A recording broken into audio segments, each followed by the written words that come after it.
আসসালামু আলাইকুম রহমতুল্লাহি ওবরকাতুহু। সম্মানিত দর্শক, ভারতের সবচেয়ে গুরুত্বপূর্ণ ব্যক্তিদের মধ্যে অন্যতম, সম্ভবত 1, 2, 3-এর মধ্যে তিনি হলেন মিস্টার অজিত দোভাল।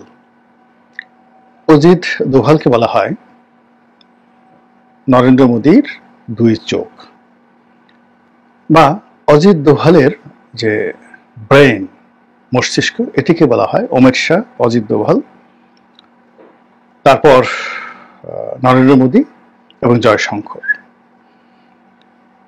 ভারতের সেনাবাহিনীর প্রধান, বিমান বাহিনী প্রধান, নৌবাহিনী প্রধান, তাদের একটা সম্মিলিত মস্তিষ্ক এই অজিত দোভালের মাথার মধ্যে কাজ করে একই সঙ্গে একইভাবে। এবং গত 10 বছরে জনাব অজিত দোভাল ভারতের সর্বস্তরে যতটা অ্যাকসেপ্টেড হয়েছেন, সম্মানিত হয়েছেন, এবং তিনি যেভাবে একটা নায়কোচিত উচ্চতায় পৌঁছে গিয়েছেন নেম এবং ফেমের, এটি ভারতীয় সিভিল সার্ভিস, মিলিটারি সার্ভিস এবং পলিটিক্সে কোনো ব্যক্তি ইতিপূর্বে আসেননি। আমরা টিএন শেষনের নাম শুনেছিলাম, যিনি একসময় ভারতের প্রধান নির্বাচন কমিশনার ছিলেন। তাকে ঘিরে বিশাল একটা সেনসেশন সারা দুনিয়াতে রয়েছে, কিন্তু সেটাকে ছাপিয়ে এখন অজিত দোভালের যে হিরোইজম, এটা এমন একটা পর্যায়ে পৌঁছে গেছে যে একসময় অনেক আগে দেখতাম যে ভারতের একজন নায়িকা রয়েছেন কঙ্কনা রানাওয়াত। তো কঙ্কনা রানাওয়াত খুবই ঘাড়তাড়া প্রকৃতির একজন অভিনেত্রী, মুখে যা আসে তা বলেন, অসাধারণ মেধাবী, এবং যেখানে হাত দিয়েছেন তার জিত করে তিনি প্রচলিত যে বলিউডের নিয়মকানুন আছে সবকিছুকে তুড়ি মেরে তিনি সফলতার স্বর্ণশিখরে পৌঁছেছেন। সে শাহরুখ খানকে পাত্তা দেন না, সালমান খানের সঙ্গে কোনো অনুষ্ঠানই করেন না, মানে কোনো সিনেমাই করেন না। কেন দরকার সালমান, শাহরুখ, আমিরকে দরকার কেন? তিনি চান যে তিনি যে সিনেমাগুলো করবেন সেখানে নায়ক থাকবে না, নায়িকা কেন্দ্রিক, সবাই তাকে নিয়ে আলোচনা করবে। এবং বাস্তবে সেই ঘটনাটাই তিনি ঘটিয়েছেন, যেটা ইন্ডিয়ান সিনেমাতে আর কেউ পারেনি। Not even Shabana Azmi, not even Smita পাতিল, কেউ পারেননি, কিংবা মীনা কুমারী। মানে সবাই নায়ক নির্ভর ছিলেন। এই একমাত্র কঙ্কনা রানাওয়াত, তার যত সিনেমাগুলো রয়েছে এগুলো সবই নায়িকা নির্ভর। নায়ককে কেউ, নায়কের নামও জানেন না। তো তাকে একবার জিজ্ঞাসা করা হলো যে আপনার স্বপ্ন পুরুষকে, বা সেই স্বপ্ন পুরুষের কার সঙ্গে আপনি সুযোগ পেলে দেখা করতে চান, আজ থেকে 6-7 বছর আগে। তো তিনি বললেন অজিত দোভাল। তা আমি তখন আসলে প্রথম অজিত দোভালের নাম শুনি 6-7 বছর আগে, কিন্তু আমার কোনো আগ্রহ জাগেনি।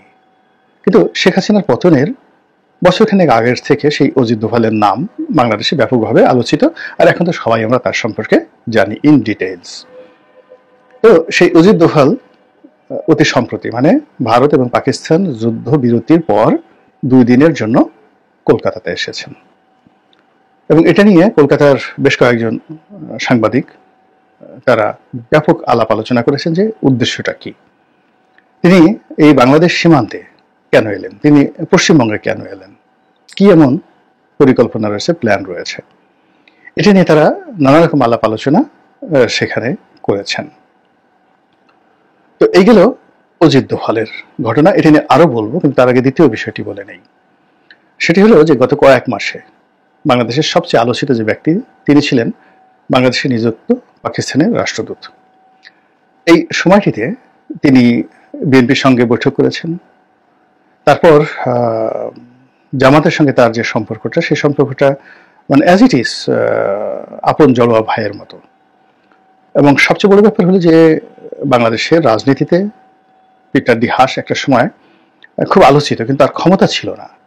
কিন্তু একসময় ব্রিটিশ রাষ্ট্রদূত যিনি ছিলেন আনোয়ার চৌধুরী, তিনি, তারপরে একসময় উইলিয়াম বি মাইলাম ছিলেন, যারা খুবই প্রভাবশালী, তাদের সময়কালে তারা খুবই প্রভাবশালী ছিলেন।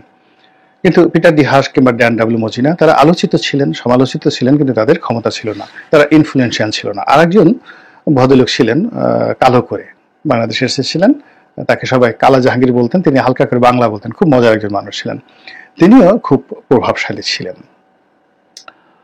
আর মুক্তিযুদ্ধকালীন সময় যিনি বাংলাদেশে ছিলেন, মার্কিন চার্জ দ্য অ্যাফেয়ার্স, তিনিও খুব গুরুত্বপূর্ণ ব্যক্তি ছিলেন।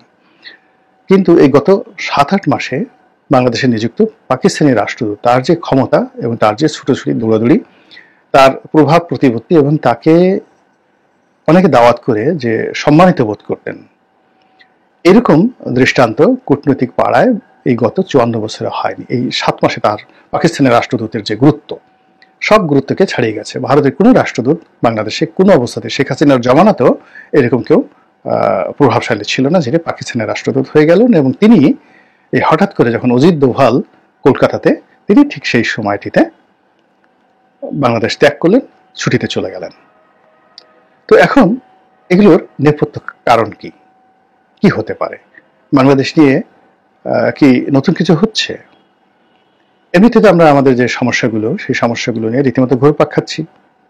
এখানে বান্দরবন, বাঘাইছড়ি, বিলাইছড়ি, রাঙামাটি, তারপর কক্সবাজার, এই এলাকা ঘিরে নানা রকম আতঙ্ক। এখানে ভারত পুশিন করছে, তাদের দেশের নাগরিক গুজরাট থেকে তারা ধরে ধরে মুসলমানদেরকে এনে এই বাংলাদেশের সীমান্তে তারা পাঠাচ্ছে। আসামের সাথে আমাদের যে সীমান্ত রয়েছে সিলেটে, সেখানে সর্বোচ্চ সতর্কতা রয়েছে।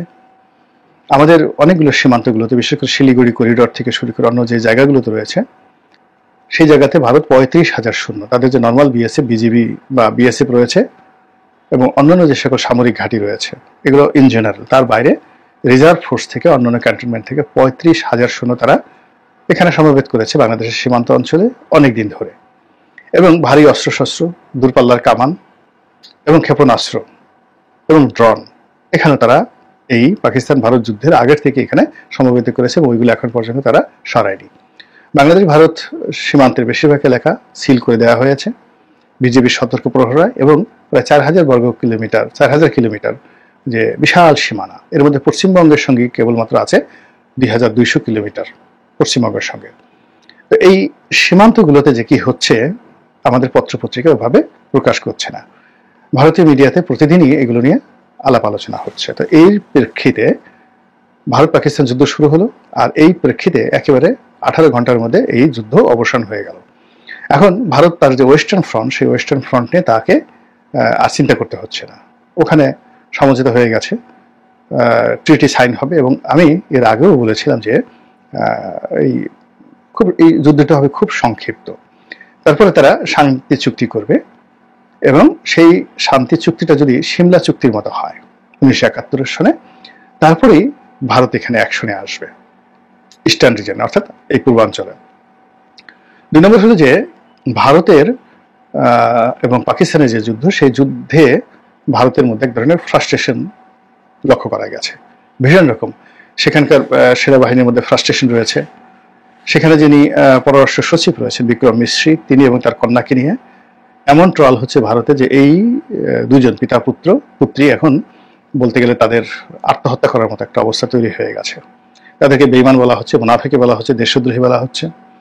এবং পাকিস্তানের সঙ্গে যে যুদ্ধ, সেই যুদ্ধের ফলে ভারতের যে ক্ষয়ক্ষতি এবং সে যুদ্ধে পাকিস্তানের যে পারঙ্গমতা, এগুলো নিয়ে সারা ভারতবর্ষে হতাশা ছড়িয়ে পড়েছে। এই হতাশা দূর করার জন্য, যেটা আমি আগেই বলেছিলাম যে অনেক সময় বউকে মেরে, ঝিকে মেরে বউকে শিক্ষা দেওয়া হয়। এবং যখন কোনো মানুষ বাইরে কারোর সাথে পারে না, দুর্বল মানুষগুলো তারা এসে ঘরের বউয়ের সাথে বাহাদুরি দেখায়। তো এক্ষেত্রে পাকিস্তানের সঙ্গে তারা পারেনি। তো না পারার কারণে এই যে জাতীয় একটা ফ্রাস্ট্রেশন, সেই ফ্রাস্ট্রেশনটা তারা কারো না কারোর প্রতি, এটা দুর্বল কোনো রাষ্ট্রের প্রতি, বন্ধুর প্রতি, প্রতিবেশীর প্রতি তারা সেটা ঝাড়বে। এবং এটা নিয়ে তারা উল্লাস করে তারা দেশবাসীকে উদ্বুদ্ধ করার চেষ্টা করবে। আর তা যদি হয়, তাহলে সেক্ষেত্রে মায়ানমার, বাংলাদেশ, নেপাল, তারপরে শ্রীলঙ্কা, আমরা যারা ভারতের প্রতিবেশী রয়েছে সবাই হুমকির মধ্যে রয়েছে, এবং সকলের সঙ্গেই ভারতের এখন সম্পর্ক তলানিতে। এখন চিন্তা করুন যে মায়ানমার, নেপাল, ভুটানের সাথে করবে না, ভুটানের সঙ্গে তাদের সম্পর্ক খুবই গভীরতর, আর মালদ্বীপ। তো অন্যান্য রাষ্ট্রগুলোর সাথে চীনের একটা কৌশলগত সামরিক চুক্তি রয়েছে, বিশাল বিনিয়োগ রয়েছে। তো সেখানে ভারত যাবে না। গরিবের বউ হিসেবে এখন তাদের স্বাভাবিক কারণে প্রথম পছন্দ বাংলাদেশ। এখন সেই বাংলাদেশ যদি পছন্দ হয়, এটাকে আপনি একদিকে রেখে দ্বিতীয় স্তরে আপনি আসেন যে অজিত দোভাল কেন কলকাতাতে এলেন। অজিত দোভাল খুবই, বললাম তো, এত মানে ব্যস্ত মানুষ, যে তার কর্মঘণ্টার তিনি 4 ঘন্টার মতো ঘুমান, বাকি সময়টাই তিনি অফিসে থাকেন। তো সেই তিনি যদি খুবই অগুরুত্বপূর্ণ একটি বিষয় হতো বা জেনারেল ম্যাটার হতো, তিনি তো কলকাতায় যারা তার স্টেশন চিফ রয়েছে রয়ের বা এই সরকারি যারা কর্তব্যকে সবাইকে তিনি ডেকে পাঠাতে পারতেন, কিন্তু সেটা না করে তিনি সরজমিনে সেখান থেকে উড়ে এসে 2 দিন কলকাতা সফর করলেন। এই বিষয়টা তো স্বাভাবিক না, একেবারেই অস্বাভাবিক বিষয়।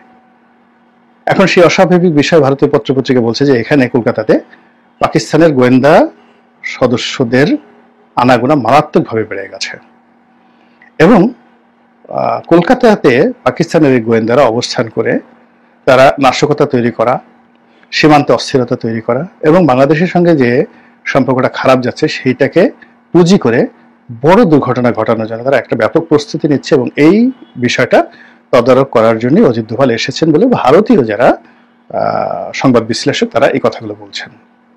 তো তারা তাদের কথা বলেছেন, আপনি আমি এটা নিয়ে কি চিন্তা করব।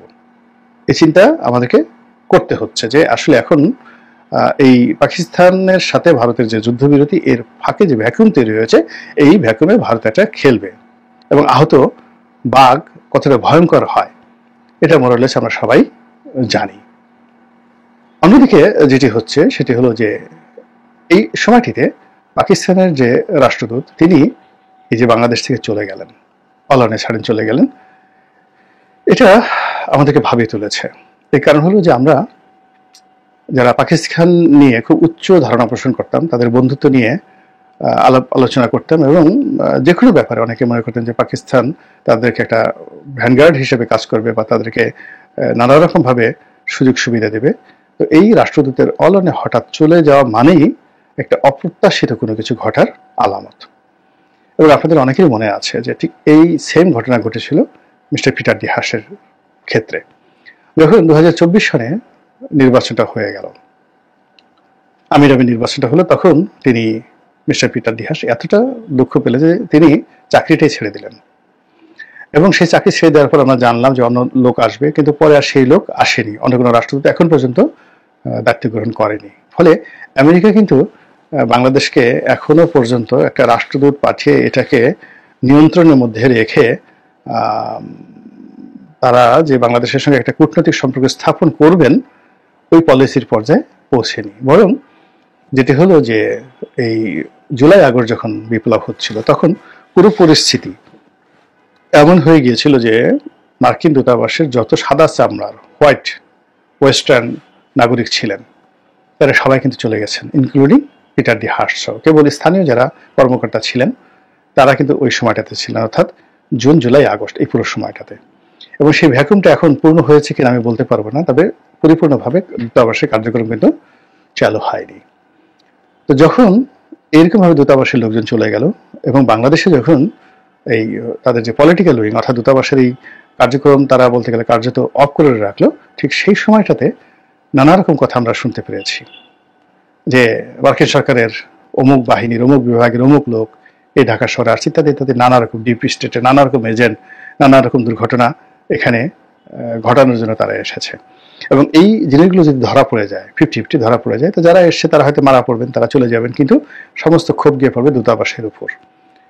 তো সেই দিক থেকে যদি আমেরিকান দূতাবাসের পিটার ডি হাসের চাকরি ছাড়া এবং তাদের যারা লোকজন সেখান থেকে চলে যাওয়া, তারপরে জুন জুলাই আগস্টের ঘটনাবলী পর্যালোচনা করেন এবং ওটার সঙ্গে যদি অজিত দোভালের এই মুহূর্তে কলকাতাতে আসা আর বাংলাদেশের রাষ্ট্রদূত যিনি মানে পাকিস্তানের রাষ্ট্রদূত তার চলে যাওয়া, তার সঙ্গে যদি বাংলাদেশের চলমান এই মুহূর্তে যে ঘটনাগুলো ঘটছে একেবারে রাজপথে আর যে ঘটনাগুলো পর্দার আড়ালে ঘটছে গুরুত্বপূর্ণ এবং সেন্সিটিভ জায়গাতে, যে গুজবগুলো আমরা শুনছি আর যে আশঙ্কাগুলো আপনার এবং আমার মনের মধ্যে নাড়াচাড়া দিচ্ছে, সেই বিষয়গুলো নিয়ে একটু যদি চিন্তা ভাবনা করেন সরকারের লোক এবং আমরা যারা আছি তারা সবাই, আমাদের মনে হয় যে লাভ ছাড়া ক্ষতি হবে না।